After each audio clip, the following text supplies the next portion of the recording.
Kalipay nga makatabang ngadto sa mga nanginahanglang estudyante, pinaagi sa pagtaniyag og libreng toga. Mao kana ang tumong sa gihimong pagtinabangay sa pulo ka magsuon, usa si Remos ug Sofia Guillermo. Nahuna-hunaan nila ang maong inisyatibo alang sa mga mugraduar sa elementarya sa usa ka tulunghaan sa Pulomulok, South Cotabato. Gisugdan sumala pa ang pagtahi kaniadtong Marso tuig 2024 asa 110 ang ilang nahimo o natahing toga. Tungod sa kapigaduhon sa panahon, ikanta sa pandemya, nakita namo nga naay mga estudyante gud o mga ginikanan nga nagproblema sila kung saon nila ang tuga. Nagtahi na nig tuga, nagambag-ambag ni din akong anak nga naa sa abroad. Nag-share po siya og iyang financial support. So muto nga nahuman, i-share na namo sa Pulomulok Central. Sweldo lang man ginakuha. Hanto dagata kong mga pamangkin, iyang anak, kami mga igsuon.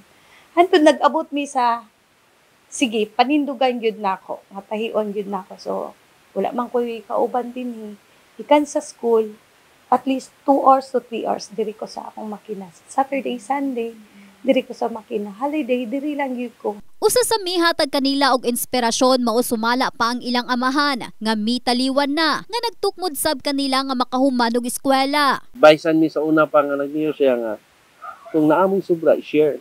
Itabang ninyo una gyud sa atong mga walang-wala nga mga pamilya. Mo ni na-come up ni ron ang libre nga tuga. So na priority namo mostly ang listahan katong mga driver sa tricycle. Na-share namo sa ilaha nga at least bation po nga dako nga pasalamat.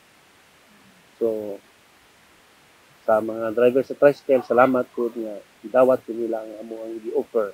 Mao gyud pagpadako gyud ni Papa sa amo kung naagyoy kanang mga bata nang hinahanglan, especially sa education.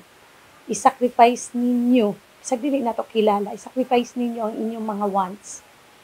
I-extend ninyo gi-help sa ilaha. Motong nakita na ako nga gamay lang yung kaayo.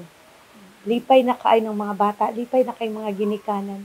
Gani kalipay matud pa nila nga makakita sab nga adunay mga ginikanang makita ang ilang anak nga mupaso sa entablado, suot ang toga. Sama na lang ni Lolo Alberto Montales, nga usa ang apo nga honor student sa nakabenepisyo sa libreng toga. Wala may kay pangyod kaayo kanang kabuga og palit og kanang tuga kay mahal na kayong tuga karon. Unay nagpalibre nalipay mi. Unexpected ba nga makaangkon og kanang libre.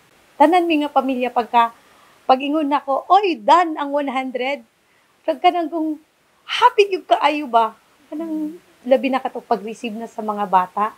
Bahala na sumala pa ang kakapoy sa pagmanumano og tahi. Makit-an lang nga adunay mga kabataan ang naningkamot sa pag-eskwela, ang mahatagan og paglaom sa kinabuhi nga kini makalampos ug sa umaabot sila na sab ang mohimo og maayong ngadto sa uban. In the heart of changing lives, kini si Russell Jean Mantile, Brigada News.